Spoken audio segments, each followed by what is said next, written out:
So we'll get going right away with our presentation.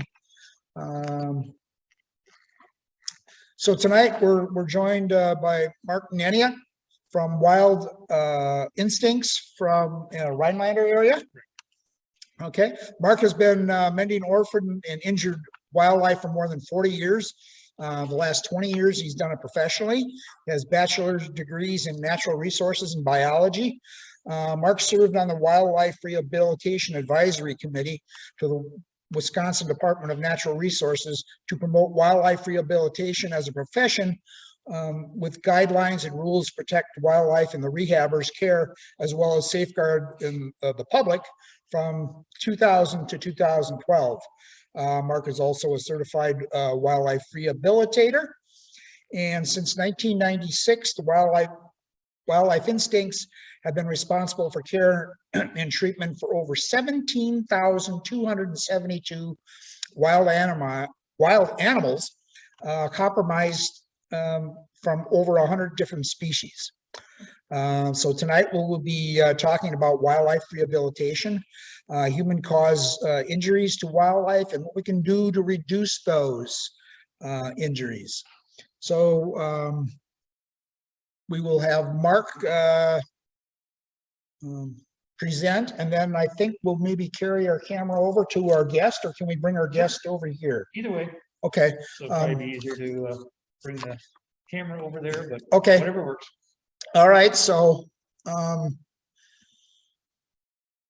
Liz, can you take care of that admitting folks coming in? Okay. Thank you. So we're going to present our slideshow from the beginning, and we'll let Mark take over. I came on my sister alone and afraid. It seems that she fell from the sky. The gift that had carried her into the clouds now was gone, and she couldn't know why. She'd sailed like a ship upon oceans of air, as wild and as free as the wind. But something had taken her out of the sky, and now here to the earth she was pinned. Come with me, my love, and we'll do what we can to set right what has somehow gone wrong. We'll work with the sinew and feather and bone, and give back to your spirit its song. And you'll feel once more the wind in your wings, or climb where the tall mountains stand. You'll run the wide prairie, or haunt the dark forest. My friend, you will be wild again. My friend, you will be wild again. I came on my brother so tiny and weak, he couldn't yet care for himself. Somehow he'd been left alone in the world, and to make it he needed some help.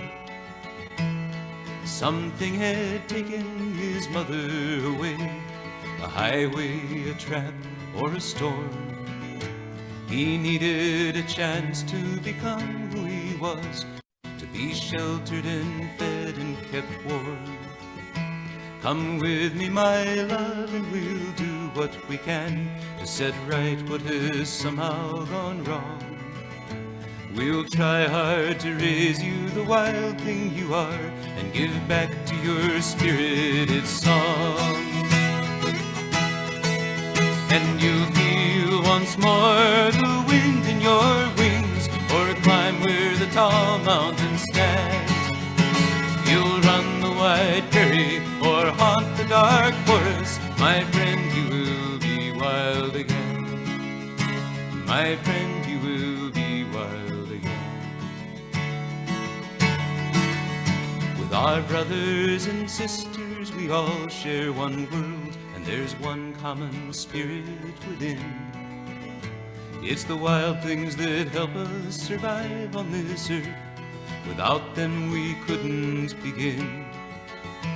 So once in a while we've a chance to give back a little from all that we take, and a wild one return to the circle of life is a part of the world that we make.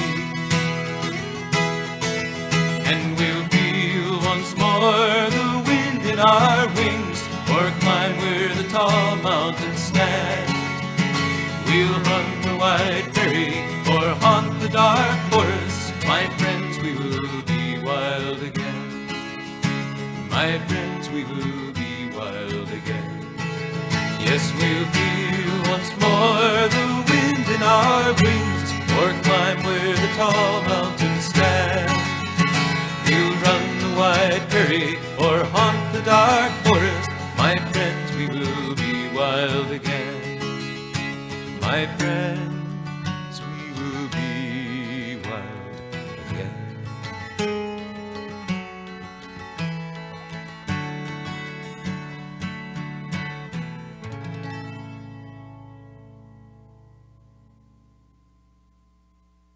All right, hopefully this will just freeze for a minute.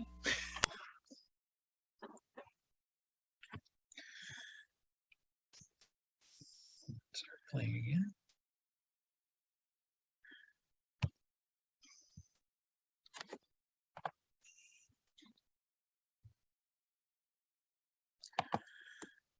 Okay. Oh, Yeah, we can just stop right there. Well, you can, if you want to hit clips to release, but then we won't start it right away. okay, So I'll talk for a little bit first, and then okay. we'll do that. See if that, I suppose it's just going to go right into play. That's not what we wanted. Can you get out of that? Oops.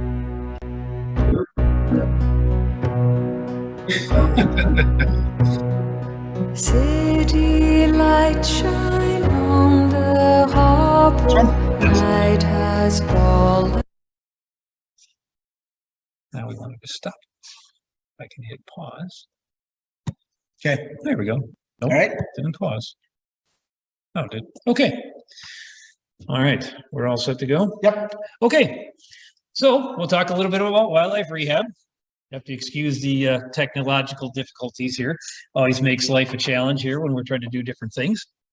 So I've been wildlife rehabbing since I was 5 years old. So I've been doing it professionally now. This is my 32nd year. So some of the numbers are a little bit off in some of our old paperwork. So we've been doing a lot of different things as far as wildlife rehab goes. I started my career in Green Bay and moved up to the Northwoods about 25 years ago and started rehabbing there. And so the facility we currently have, we've been there for 11 years now, and been rehabbing in the Northwoods for 25 years. We're just a little bit outside of Rhinelander. So we're kind of a unique center in the fact that we take care of all species that's rehabbable by state and federal regulations. So everything from mice to bears, hummingbirds to eagles, and pretty much everything in between. Of course, COVID has kind of, threw us a little bit of a curveball. And so there's a few species that we're not able to rehabilitate right now due to COVID concerns. So last year it was difficult to even get the ability to rehab fawns, but we did. And so we were pretty much the only facility in the state initially that was able to rehab fawns. And I think only 2 more kind of added on. So we got inundated with fawns last year. Anything in the weasel family we're not allowed to rehab. So that means fisher, badger, mink, weasel, otter. They're all susceptible to COVID. So we're not allowed to rehab them currently. And so then the other thing is anything in the cat family, so which would mostly be bobcat. We've never had a mountain lion, but we'd be happy to take care of one if the opportunity presented itself. But right now we're just about 10 animals shy of 1,300 animals for the year that we've taken care of. Typically June is our busiest month. We typically see between 300 and 400 animals in the month of June. So that's a very, very busy time for us. And typically we'll have about 250 active cases. And so typically in a normal year, we rehab about 125 different species of animals. And so it's knowing a lot of different things about a lot of different things. So it's a little bit different than a veterinarian, a little bit different than a zookeeper. It's kind of mashing a lot of that together because we have to know the natural history and the care, and also have to know our habitats, where to release these animals back into the wild. And it takes a lot of work. So our typical day for me in the summertime starts about 6:30 in the morning and ends about 11 o'clock at night. And luckily it's only 7 days a week, so it's not so bad. During the wintertime, this time of year, we got short little 10-hour days, so it's not too bad. Still 7 days a week, of course, because we always have animals. And it's much more intense during the summertime. Baby birds, for example, need to be fed every 15 minutes to every half hour or every hour on the hour from sunrise into sunset. And there's times we have 60 to 70 baby birds at one time.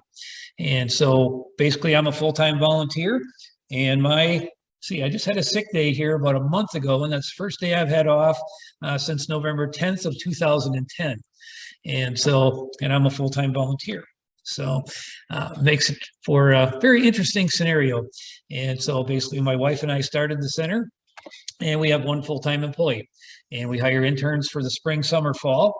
And of course, with COVID, that's kind of been a little bit difficult as well, because life is just totally screwed up right now. So the problems that every other place you see is having, retail stores, machinery, manufacturing, whatever, we're having the same problem with interns. Either we can't get them, or when they do come, they show up for 2 or 3 weeks, and then they leave in the middle of the night, and that's it.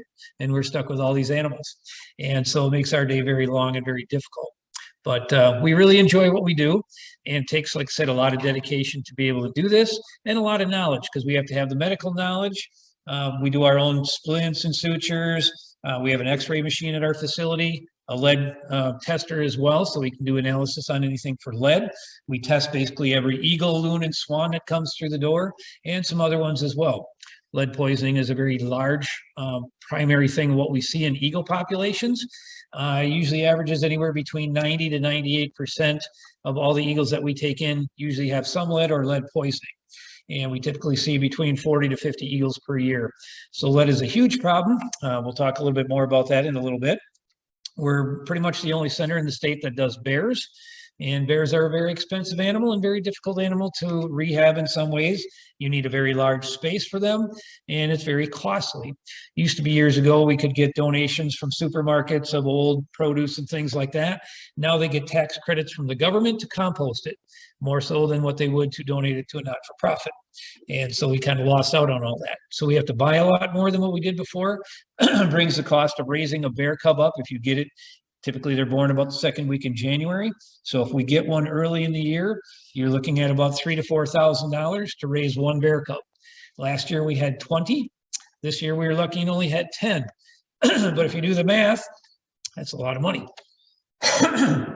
And the thing is, with not-for-profit organizations like ourselves, we don't get any funds from state, federal, county, anything like that. All the monies come from monies that we raise. So in addition to feeding the animals, cleaning the toilets, building the cages, we also have to find time to do fundraisers as well.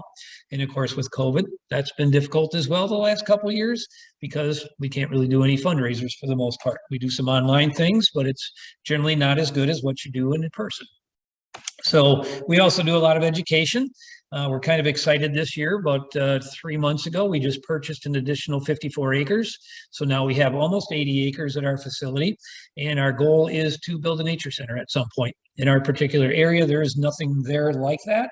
And so we're going to have some trails and different things, have an interpretive center, hire a full-time naturalist, and be able to offer educational programs to students, whether it be college students, grade school students, whatever the case may be, different groups, different things, even have meetings and things like this at our facility also. So that's kind of our long-range goal. That'll probably take us 3 to 5 years, but we'll see what happens. But otherwise, the rehab aspect will continue going on, and we'll still keep doing the animals that we're doing. And like I said, there's some species in question right now. You may have heard that COVID has been a big thing in white-tailed deer. So right now, a lot of the states are doing testing, and some of the different states like Iowa, Illinois, Pennsylvania, they have tested 300 to 500 animals in a lot of these states, and they're finding 30 to 40% of those animals had COVID. And so they wonder what the long-term ramifications may be, because if these deer end up getting it, they're asymptomatic, but they spread it among their population very easily.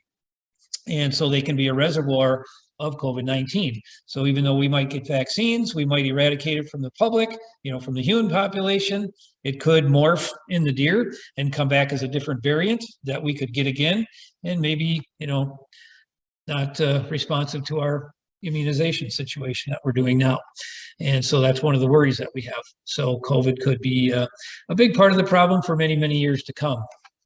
So like I mentioned, we do black bears, which is, we're about the only facility in the state that does that. 2012, we used to average probably 5 or 6 bears a year, and then all of a sudden it went up and up and up and up. 2012, we did 12 bears. We thought that was a lot, but like I said, last year we ended up doing 20. And so we did a little video, little slideshow type situation, set to music for the year 2012. Kind of takes you through the progress from when they're little up until time of release. So I'll play that little video now, and then we'll talk about a few other things.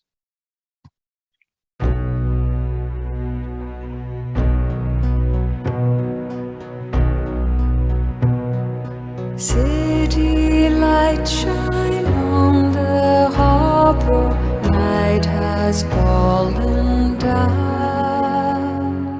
Through the darkness and the shadow, I will still go on.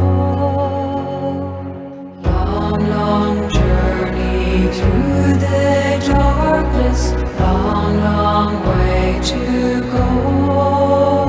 But what are miles across the ocean to the heart that's coming home? Where the road runs through the valley, where the river flows, I will follow every highway to the place I know. Long, long journey through the darkness, long, long way to go. But what are miles across the ocean to the heart that's coming home? Long, long journey out of nowhere, long, long way to go. But what are sighs and what is sadness to the heart that's coming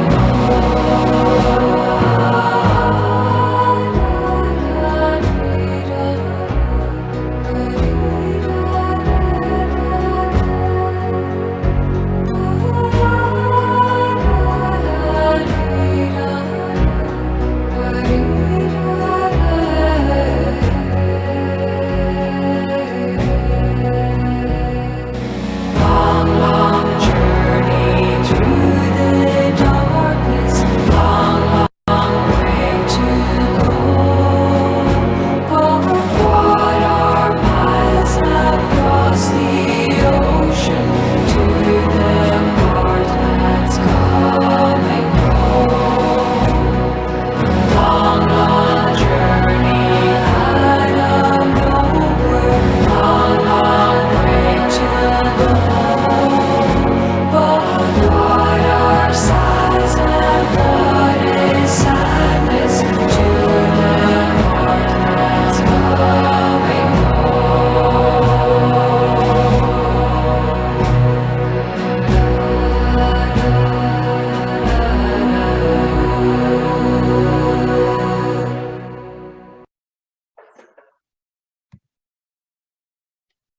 It worked. All right. So we're, like I said, one of the few that in the state, pretty much the only one that does black bear rehab. So we get buried a number of different ways, anything from mother getting hit by cars, illegally shot. Sometimes the cubs get separated. Oftentimes we get them days or two after birth. Last year we had a situation where we had a very early winter and was very dry, or very wet, I should say, in the fall the year before. So the farmers weren't able to get into their corn until January. Well, of course, a lot of times the bears will actually den up right in the middle of a cornfield. So we had 2 situations like that where they denned up in cornfields. So when they came in and took in the corn, of course, scared mom away and ended up with the cubs. So we ended up with 2 different dens from that. Otherwise, we have logging operations, sometimes snowmobilers. People will come up to their cabin. Maybe they weren't there all winter. The bear decided under their deck was a good place to have their cubs. And of course, then they get scared away when people come to the cabin. So we get animals from a number of different ways, like say illegal shooting sometimes. So we had one mother climb up on a utility pole for whatever reason and got electrocuted. And so we ended up getting the cubs from that one. You saw on some of the slides there, mothers getting hit by cars. Sometimes the cubs do as well. So we get in quite a few, like I said, anywhere between 10 to 20 is about our average nowadays. And so I say it takes a lot of produce. Typically it's about 200 pounds of food per day that we're feeding these guys. So it's a lot of produce. We try to keep it as natural as we can. You can see our caging and enclosures. What we try to do is make those as nice as we possibly can for the animals. It's a little bit different than a zoo situation because they're not here for lifetime. Our goal is to get them back into the wild. And the state gives us 180 days in which to make that determination. If they can't be released back into the wild, we've got two options. One is to try to find a zoo or some place to place them. And the third one would be to euthanize them. And unfortunately, a lot of zoos now have changed their regulations, or states have changed their regulations on zoos. They can't accept wild animals from the wild. And so they have to get them from captive bred and born in another zoo type situation. And so that leaves most of our animals with choice number 3, which is euthanizing if they can't be released back into the wild. So the average rehab center in the U.S. has about a 50% success rate, and we work very hard to make sure ours is higher. Ours has usually been around 70%, but it takes a lot of work to be able to do that. And so, say a lot of hours, a lot of time, a lot of hardship, a lot of money. And so, like I said, it's one of those situations where we have to know the medical side. We also work with about 4 different area veterinarians that donate their services or give us a discount on vet work if we need that. We can do sutures and splinting ourselves at our facility, but if it's anything more major, then we leave it up to the experts. So, but when it comes to medicating, giving medications, things like that, we're pretty much the last 24/7 operation in the state. So we monitor our phone 24/7, 365. There's been a lot of my Christmases and different times that I've been traveling and going to get animals, and instead of enjoying a Christmas dinner or Thanksgiving dinner with the family. So we take animals from the public. Sometimes the public will bring them in. And oftentimes we deal with things like bears or bobcats or coyotes or eagles that people for some reason don't want to just pick up and bring to us and put them in a box. And so we have about 125 volunteers currently that will do rescues and transports for us, because we can't spend all of our time doing rescues and transports because we wouldn't have time to take care of the animals at our facility. And so typically in a normal year, our rescue and transport drivers put on about 8,000 miles. And so it's usually quite a bit. And so with the different amount of animals that we had come in last year, because some centers were closed due to COVID or, slightly limited, we dealt with animals from 43 different counties last year. So we normally get animals from about 35 different counties. Last year was 43. So we were taking animals from Madison and Milwaukee and all sorts of different places because other centers were limiting or closed. And it's still kind of been that way a little bit this year. So it makes life a little bit more difficult for us and stretches us a little bit thin when we don't really have the resources. So it's not a really high paid profession, and it's hard to find people that want to do this particular kind of job. So it's very demanding. So we're going to talk about human caused injuries, and that's probably the majority of the animals that we get in are human caused one way or another, whether it's poison, hit by car, window strikes, you name it. We'll go through a bunch of different things as we go, but you'll get to see some of the different ways that you never even thought about that animals can get hurt or injured and how you can prevent that as well.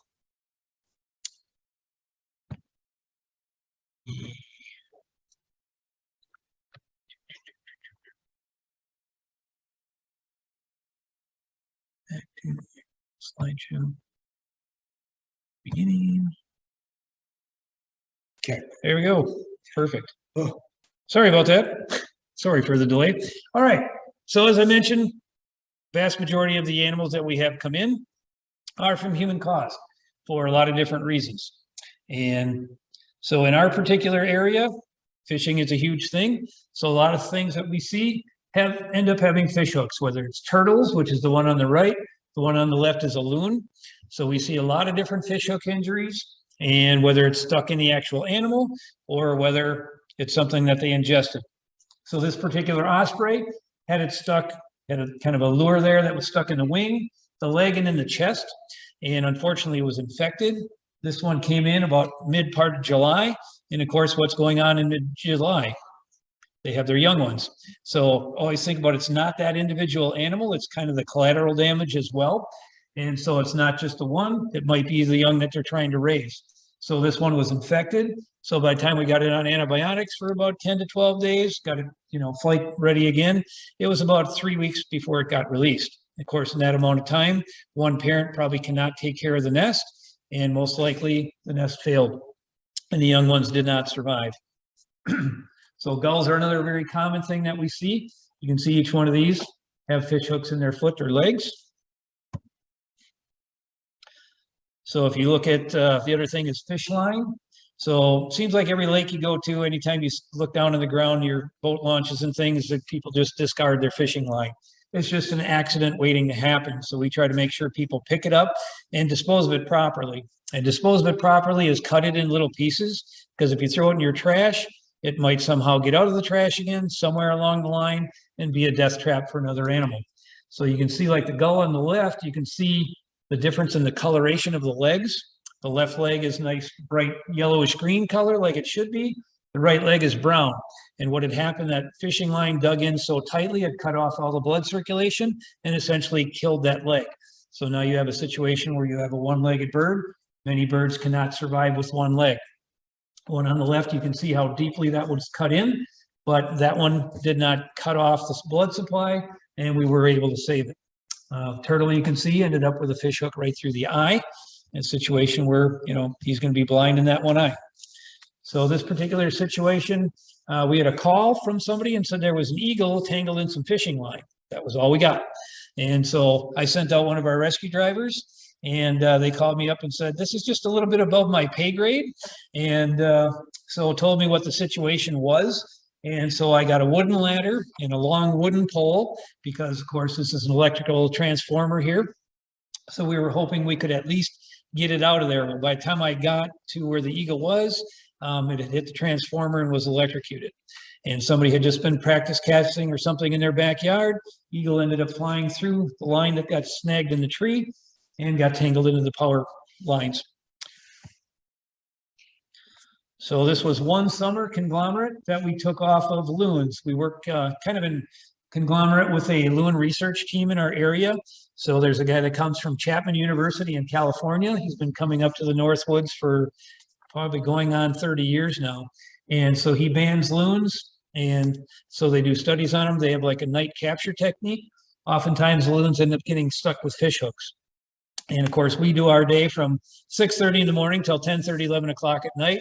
They start their night at about 11 o'clock at night, where they go out and capture loons and band them and process them. So we do our day of feeding, go out and meet them out at the boat landing at 11 o'clock, 12 o'clock at night.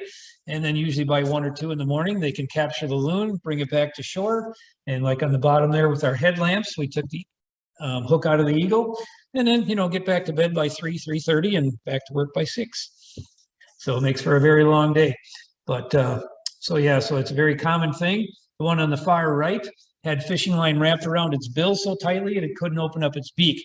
And it actually had a fish hook stuck in its tongue, but it was still able to fly. So unfortunately, it kept going back and forth from 2 or 3 different lakes. By the time we were able to actually catch it, it was so weak and starved, it actually died during transport.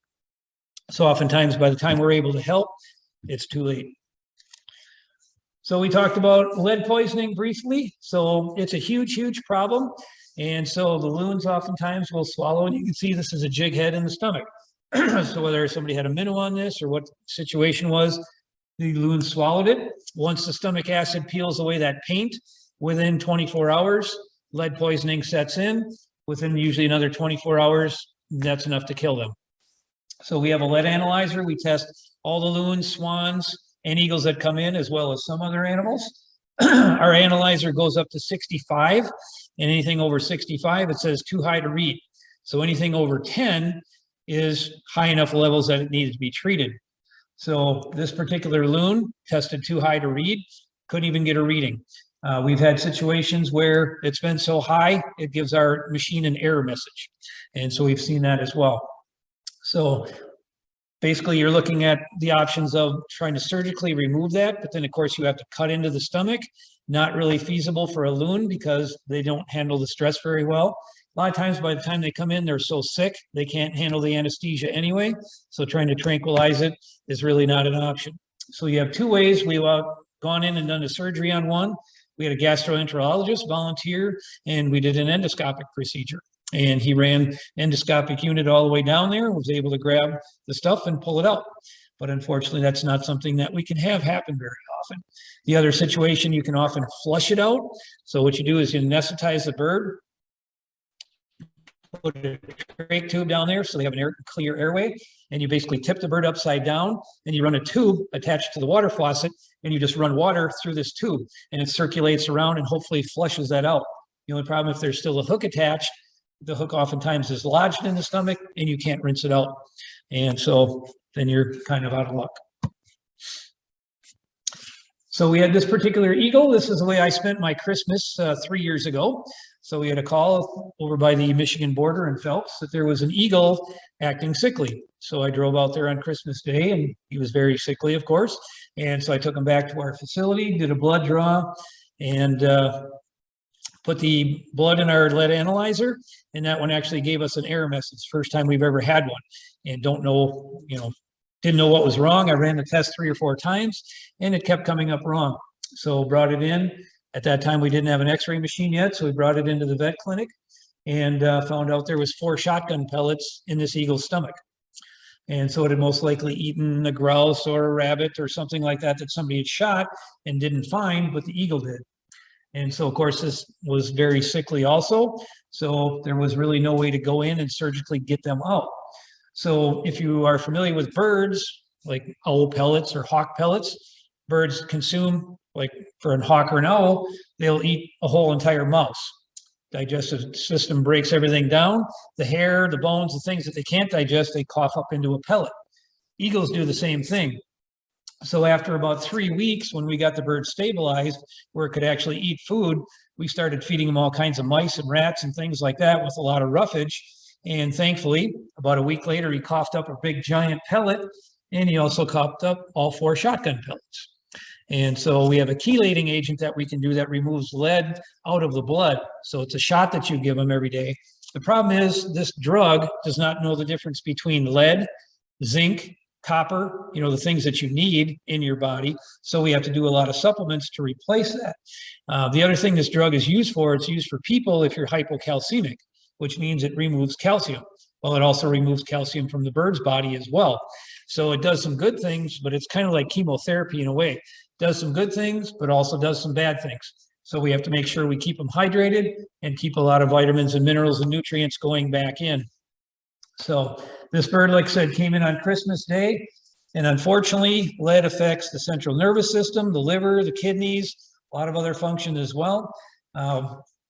It survived up until about August, but was never able to fly, never really gained weight, and we ended up euthanizing it in August. So one of the things with wildlife rehab, we are given 180 days by the state in which to do our release, place, or euthanize that particular animal.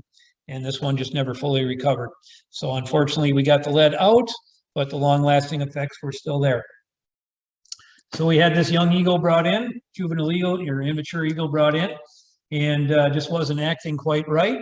And initially, we, weren't sure exactly what was going on. So we were doing a sub-Q injection, and I kind of felt something in the leg and popped out a shotgun pellet. So we took him in for an x-ray, and you can see somebody decided to use it for target practice.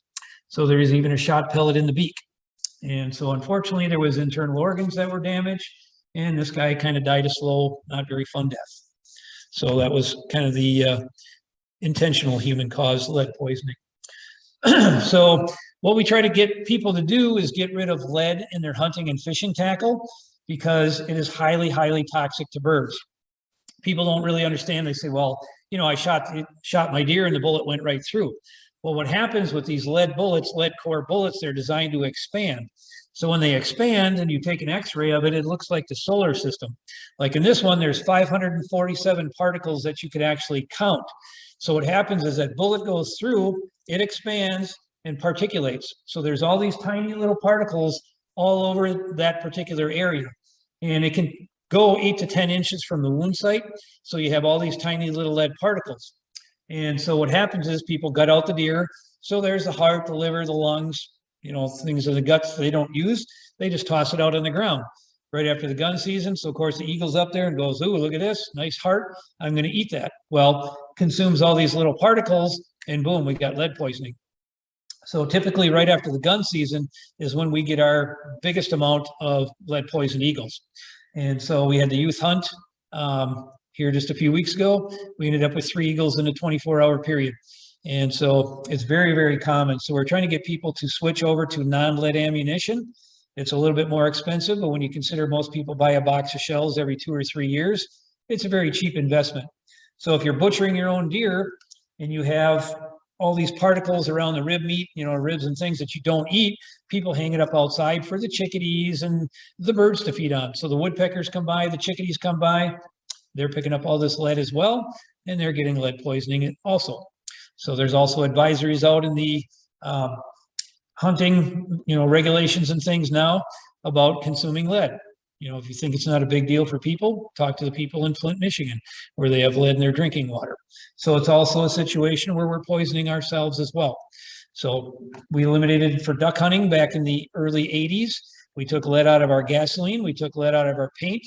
It's high time we get out of our hunting and fishing tackle as well, just because we see so much of it now. And like I said, we had one year where we had 98% of our eagles that came in. We took in 46 eagles for the year, 98% had lead.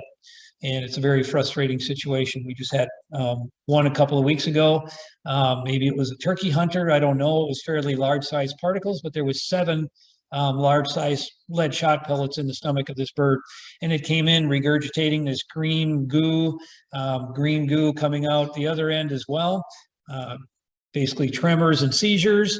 And of course, it was so weak, we couldn't tranquilize it to do anything. And it passed away about 8 hours later. And so, yes, the eagles made a big comeback, but also, you know, lead is a real problem out there. So here's kind of what it looked like with somebody shooting a coyote. See, basically it's almost throughout the entire body. So there was a food pantry in South Dakota that heard about, you know, lead fragments and things like that in bullets, and they were taking venison hamburger from the public to use at the food pantry to give away to their patrons. And so they thought, well, I wonder if any of ours is contaminated, because what do you make the hamburger out of? It's like the front shoulder, the rib meat, the stuff like that that doesn't make good steak. That's what you make the hamburger out of. Well, that's the area where most people are aiming for when they shoot at the deer. And so there's a thing called high image tomography, which is like a computer generated x-ray. So they took some of this hamburger meat that somebody had donated, put it under this high image tomography, and look at all those nice shiny lead particles. So that's what they're giving away for food for people to eat. So we're poisoning ourselves as well. Hit by cars. So it's another very common thing. You can see what's inside the red circle. Little fawn. So mom got hit by a car. Luckily, we were able to save the fawn, but not so much mom. Porcupines, they have 1 baby per year. So of course, this wiped out the entire batch. And so urge people certain times of the year to slow down and kind of be careful. So we see a large number. And like I said, if mom or dad gets hit by a car, oftentimes if it's the season where they're having young, the young are going to perish as well, because oftentimes one is not enough to raise the young. So we probably do 30 to 40 turtle shell repairs every year. So we get a lot of turtles that get hit by cars, and we are able to epoxy the shells together in many situations. So that patch stays on for about a year. The shell will regrow from the inside out. Then that just kind of falls off and the turtle goes out his merry way. So oftentimes we can repair them. This is waterproof, and oftentimes we can release them within a week or 2 of getting them in. So sometimes they need a course of antibiotics depending on how fresh the wound is, and then we can release them back with that epoxy on there, and then it'll eventually just fall off and they'll go back to the way life was. So that's kind of what it looks like when we finish up our epoxy job. So it works out pretty well. So we had a guy that he actually came to one of our programs, so I got to hear the whole story. He came in from sailing one day and was pulling his little sailboat up on shore, just happened to look up about 30, 40 feet above his head, and here's this eagle hanging upside down. And so what had happened was, and we found out later because the guy ended up getting fined, the warden found out who it was, he had left one of his traps out, never picked it up. So this poor eagle in July was just hopping along the lakeshore, and there was a set trap just waiting for something to step into it. and the eagle stepped into the trap. Luckily, I guess, was able to pull the trap chain off and flew away with the trap, but then ended up getting it tangled up about 40 feet up in a tree. So we had to climb up the tree, cut the branch. He dropped down into the lake. We jumped in the lake and got the eagle out. And so we were able to get him out. And so unfortunately, he ended up losing one of his toes, but he didn't lose his life. So I'm not a big fan of traps. I don't mind hunting. It's one of those situations, you see the deer, you see the animal, and that's what you shoot, ideally. With trapping, it's too much unknown. I've taken just about every animal, including myself, out of a trap that you could think of. Anything from people's dogs, deer, bear cubs, all sorts of different things. This was a bobcat that got caught in a trap. Problem with a lot of the old leg hold traps is they're just a straight across jaw, and when they close down on the animal's foot, they cut off all the blood supply. And in Wisconsin, you have 24 hours in which to check your traps. Well, if that animal's been in there for 10 hours, 12 hours, that's enough time to cut off the blood circulation. So this was a bobcat, and he ended up losing all the toes on one foot. With a bobcat, it's pretty important to have his claws and his toes. And so unfortunately, that one had to be euthanized. And so they do make some traps that have spacers in them, so they don't close down quite so tight. But there again, people don't, want to necessarily spend the money on new equipment. So this one was a great horned owl, and this one was actually on Mother's Day, and somebody found this great horned owl, and somebody had set this trap intentionally. I don't know why, but they had set it on top of a log and baited it with a mouse. And so the owl flew in there and got it on his leg. Luckily, it hadn't been on too long, but you can see the trap, how I was talking about, how it's just straight across. So when that closes, typically cuts off the blood circulation. We were able to get the trap off in time, and we released that one on Father's Day. So that one was lucky, but most of them are not. So this was an interesting situation. We had a bobcat. Somebody called up and said, I have a bobcat in my window well. And it was a 20 below zero day. And so this is actually a weasel set, which I had never seen one before.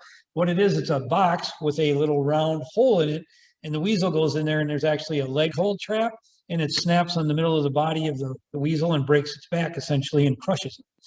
And so somebody had taken the opening, made it a lot larger than it was supposed to be, and they had some sort of scent in there, and the bobcat reached its foot in, got hit with the trap, and of course it was meant for a weasel, so he was able to pull it away. He carried this trap for about 2 miles and then ended up down in this window well. Unfortunately, like I said, it was 20 below zero.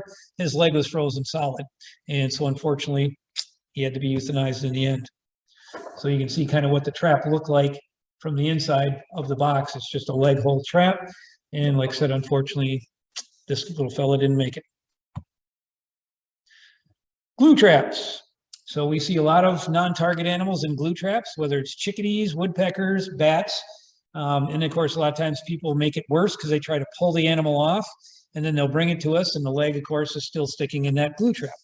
So we had some stuff that worked out really great, and now they're starting to make glue traps a little different now. It's a different type of glue, so it's harder to cut the glue. So it's much more difficult to get it off. So best thing to do for a glue trap is not use them. So don't buy them, don't use them. And so a lot of non-target animals get in there, and it's not a good scenario. Fly strips, another situation where this is an animal trap waiting to happen. Woodpeckers, chickadees, bats, we have all sorts of things that get in contact with these fly strips. If you really have to use a fly strip, find an old bird cage at a rummage sale or something and put the fly strip inside of it. That way the flies can still go through the bird cage, but the animals can't. And so we have situations where, people will have these animals get caught in there, and same thing, they try to pull them off. They pull off, feet, feathers, toes, all sorts of different things. But there again, it's something that we are able to get off in a lot of different cases. So we had 2 of these chipping sparrows brought in one day. Somebody obviously was doing some sort of caulking. I don't know if it was on cement or whatever else, but these things just got covered in caulk. So their feet were stuck to their bodies, and their breast feathers were just basically locked to their body. And unfortunately, it must have been something toxic because both of them perished a fairly short time later. Habitat destruction, forestry, of course, every time we build a house, we take away from property or housing for another animal. So used to be logging back in the old days with chainsaws, and it would take you know, a few days to cut a 40. Now they can cut a 40 in an afternoon. And they used to do more logging in the wintertime, not so much in the summer. Now it's a year-round operation. So with the big feller bunchers and things, they can cut down a lot of stuff. And think about, you know, an 80 acres, 100 acres that can go in a day. The amount of bird nests, squirrel nests, all sorts of different animals that end up perishing because of our current logging practices. And kind of a sad situation that way as well. Pollution. What kind of problems does that cause for animals? Anybody ever see any animal that was impacted by any kind of things? Cans, bottles, yogurt containers. I've taken more animals out of peanut butter containers and yogurt containers than I can count. This bear cub was like that for about 2 days before we were able to catch him, and ended up getting separated from the family. So we added another to the group. But, and of course, we get the calls on skunks all the time, and because nobody wants to pull the thing off the skunk's head for some reason. And so I've had a lot of situations where I get called on those in the middle of the night. So we ask people with their recyclables, the best thing to do, you know, make sure you wash them out with soap and water first, so there's not a residual amount of yogurt or peanut butter. And you look at the peanut butter container, you can see there's obviously a lot left in there yet. And the other thing is cut them or crush them. And that way you don't have to worry about animals getting their head stuck in them. So we've had porcupines, bear cubs, you name it, we've had animals stuck in those things. So that's the best thing to do, is just crush it, cut it, whatever the case may be, and make it safer for wildlife. 6-pack soda ring containers, now they're starting to make them a little bit more biodegradable, but years ago they weren't. When you look at that turtle, how long did that take? It wasn't a week, it wasn't a month, it wasn't 6 months, it could have been 2 years. And look at the condition of that 6-pack soda ring container. It looks like it just came off the 6-pack. And so, you know, the ducks, of course, one duck was lucky, the other duck was not so lucky. So we have a lot of situations where we see even small animals, squirrels, mice, getting stuck in the small parts of those things. So there again, when you want to dispose of them, cut them up in little pieces, so that way you don't have to worry about the animals getting stuck in them. So this was some sort of little bead. I don't even know what the heck it was. It was part of some little bracelet or what it was, but somehow this little bead got stuck right on the turtle's mouth. You know, a little baby snapping turtle, and you can see he's not big, much bigger than a quarter, and you can see the size of the little thing down in the corner. And, you know, probably would have grown into his mouth, and maybe with his size, might have been enough he wouldn't have been able to eat, and might have killed him in the end. So we had a gentleman call up and said, I've got the sandhill crane that's been nesting in our yard for like 3 to 4 years, and came in this year, and his beak is all screwed up and weird. And so he was putting food out for him and trying to get close to him, but couldn't get close to him. And so I told him kind of how to rig up a trap, which he ended up doing, and able to catch the bird. So I went out and got it. And it looks like what it might have been was like some Tyvek or some sort of plastic house wrap that must have been out there. And of course, if anybody knows how sandhill cranes feed, they probe into the soil and must have got this piece of plastic or whatever the heck it was stuck on his beak. And it was there for a long period of time and actually started to grow into his beak, almost cut it right off. And you can see how misshapen it was, and he was not really able to eat. So what we ended up doing is cutting it back on the bottom to match the top. We put a stabilizer on the top, epoxied that on there until that grew back in, and luckily we were able to save the bird. Had it been much longer, we wouldn't have been able to. He was almost half his body weight. And so the guy reported the next year he was back. So that was one of the few happy stories. But you can see that's kind of what it looked like. The beak had just speared through this, whatever it was, plastic stuff. Could even have been a garbage bag or something, I don't know. But it was pretty strong, and it was hard to get it off. And like I said, it had obviously been there for some time. So we always call rehabbers MacGyvers, because we always have to come up with a lot of different interesting and different ways to deal with certain situations.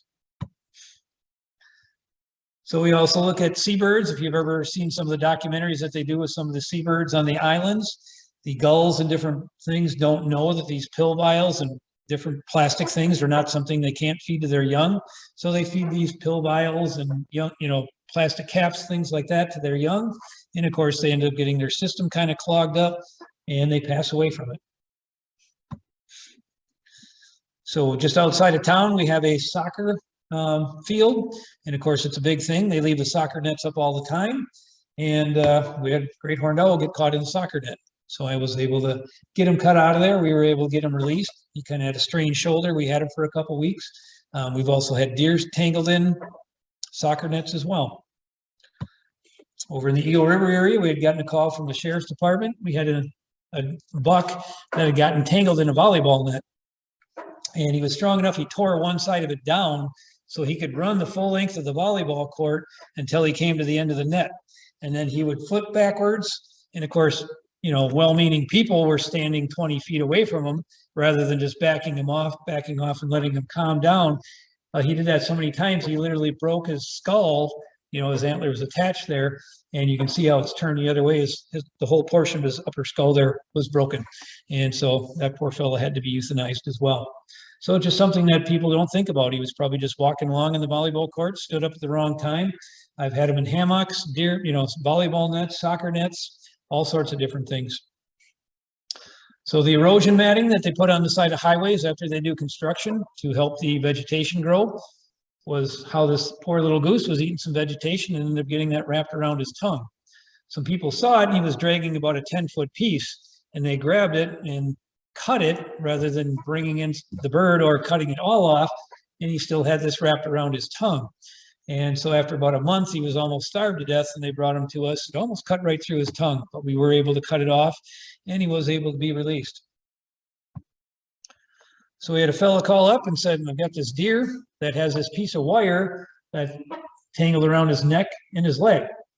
How it stepped into this, I have absolutely no idea, where it came from, but this poor thing had it wrapped around its neck and around its leg. And of course, everybody wants you to come out and tranquilize the animal and remove it.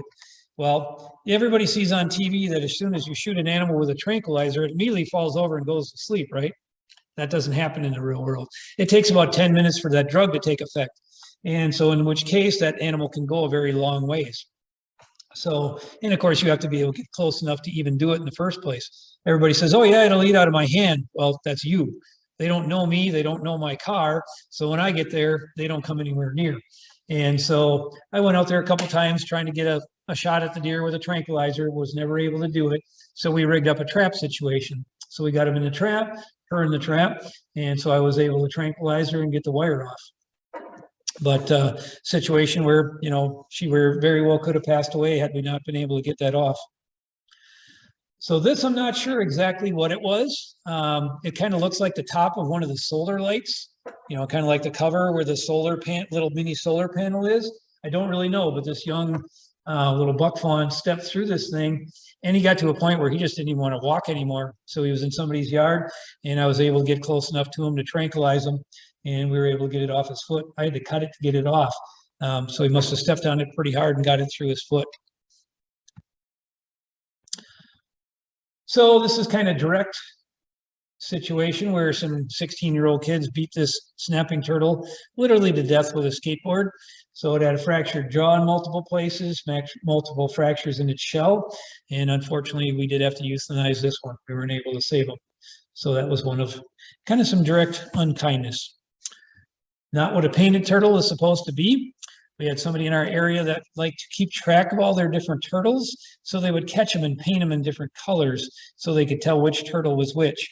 Well, turtles breathe through a certain amount through their shell and have exchange. And so not a good situation to put enamel paint on a turtle with an oil-based paint. So what are the odds you suppose this turtle fell on this spike? I think pretty slim. So somebody out of cruelty took this big, large 4-inch spike and pounded it into this turtle. And you could see by the rust and everything else, it had probably been there for quite some time. And luckily we got the turtle, put him on some antibiotics, and we were able to release him. But sometimes I don't know, what possesses people to do what they do. So of course, we're always supposed to end on a happy note. So this is all a bunch of the different animals that we had in the presentation here. Sandhill crane up at the top, the osprey, great horned owl, the bat that was in the fly trap, the little snapping turtle with the bead, the snapping turtle with the nail in his shell, and we put over some epoxy over for that to heal over. And it's always great when we can get something back to where it belongs, but we can't always do that. So Like I said, we try very hard to do everything that we can for each animal, and sometimes it's a little more difficult. All right, questions?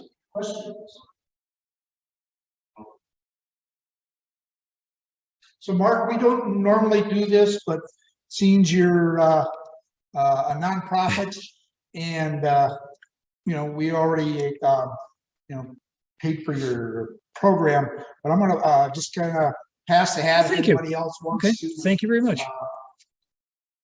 Tribute, it's up to you. And for those that are on the Zoom, please go to the Wild Instincts Rehab.com there, and Mark has a wish list Yes. of things, or you can make a donation on there as well, or send them a check or Absolutely. whatever you feel if you'd like. So with that, so we have a guest. How are we going to work this? Well, I guess whatever is going to be the easiest way. Why don't you bring our guest over? Everybody here, I think that's to see her. So this is our little silhouette owl. And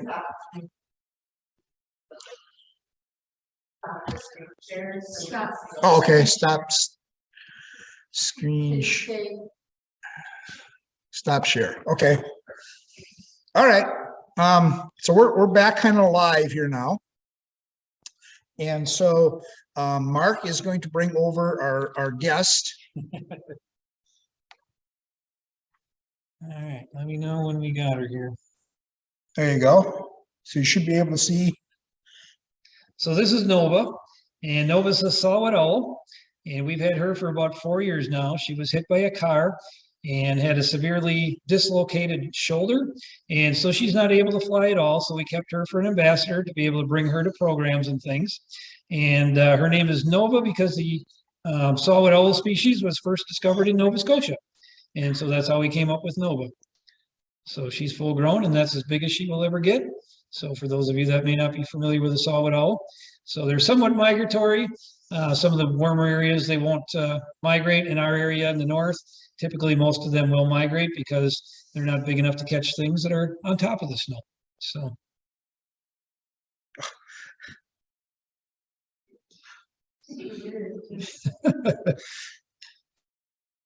So what is she just looking at us, me, her?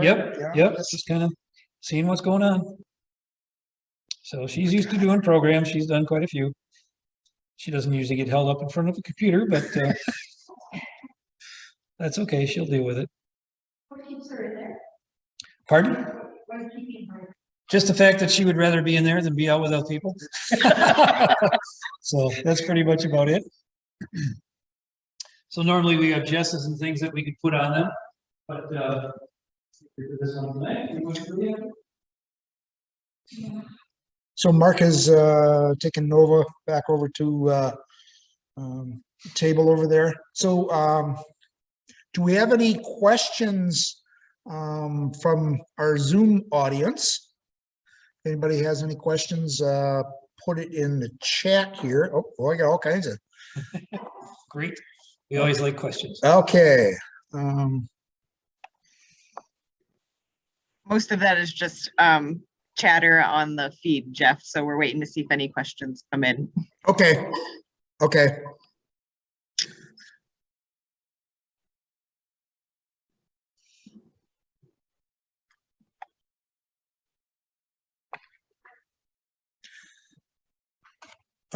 Jane wants to know, are bear cubs acclimated to humans? They can be very easily if you're not careful. And so one of the things that we do is basically feed them, clean them, and leave them the heck alone. If you saw in that slide presentation how large our enclosure was, basically the feeding area is just inside of the enclosure, and their den area is way back on the other side. Our enclosure is 115 feet by 40 feet long, and they're way at the very opposite end. We're in there for about 20 or 30 seconds, and we basically put in the food, and we get the heck out of there. We do often have to bottle feed the young cubs, and there again, what we do is teach them how to eat out of a dish as quickly as we possibly can and eliminate as much human contact as possible. We've been doing bear rehab now for 25 years. And this year we worked with UW-Stevens Point and radio collared 2 bears. That's the 5th year that we participated in collaring bears for different studies. And so far we have not had any problems with those bears. We had 1 bear get relocated last year, but also the relocations on bears and bear troubles were up about 30% this year, just because of the hard, strange winter that we had last year. But it's just something that we have to be very careful of. Okay, I got a question from Marilyn here. It says you mentioned that grocers are giving excess food anymore. Can restaurants give theirs to you? They can, and of course, we try to keep the diets as natural as possible. And so we don't do any cooked meat whatsoever. And we try to keep it more natural, like venison, chicken, things like that. And of course, the bears, they eat a lot more fruits and vegetables than what people realize. And so if there's fruits or vegetables that restaurants wanted to donate to us, we would be more than happy to do that. There aren't many that do.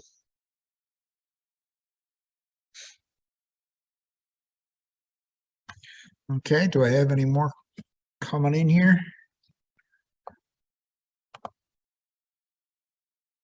All right, I thank everybody for sticking around with our technical difficulties tonight. Sometimes things go off without a hitch, but tonight was not that night. So I want to thank Mark for traveling all the way down from Rhinelander. And so we can give Mark a big wave or a big round of applause. Thank you. Thanks for having us. For those that are in attendance, Mark will be here. You can ask any questions that you would like. For those on our Zoom, next month we will have John and Kathy Lai will be telling about their travels around the world and then some people that they have met and some of the critters and sites that they have seen. So that will be in person here as well, and we'll be zooming that. So that's what we got to have coming up. Christmas bird count will be December 16th, the Horicon Marsh Christmas bird count. If you would like to participate, get a hold of me. Always looking for counters. So that's what we have going on with bird news. So with that, I want to thank everybody for coming, participating, and for those that are going to participate in the upcoming deer gun hunt, be safe, shoot straight, and use bullets. non-toxic shot if possible. Okay. I've used copper bullets now the last 3 years. Great. Yep. Yep. No difference as far as accuracy, lethal. And actually, the first deer I shot, I was able to went through the deer into the ground. I was actually able to retrieve the bullet, and it was just a perfect mushroom. That's great. Maintain the mass and energy right there. So it was really convincing for me. So good. I hope it's more widely available coming up. So yeah, it's the hard part. Ammunition's hard to get right now, so that's understandable. So with that, I am going to stop the Zoom portion. I want to thank everybody for coming. Liz, you got anything? No, I just saw that somebody said that Randolph Christmas bird count was going to be December 15th. So if anybody is interested helping with that, it looks like John Rody would be in charge of that. So look him up, or maybe they can get in touch with you, Jeff, and then you can pass them along to John. So that was everything else. Otherwise, lots of big thank yous in the chat and very informative presentations. So many thanks from everybody here in Zoom world. All right. Thanks, Liz, for helping out. She's sequestered in office just outside the auditorium there and doing your whippersnapper duties there. We have a young person who knows something about technology and is able to help out. So thanks, Liz, and for for helping us out. All right. With that, we'll hope to see you next month.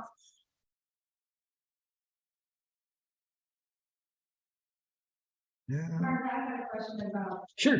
gray wolves. Are you Uh-huh. serving that? Are Are you serving gray wolves? Unfortunately, when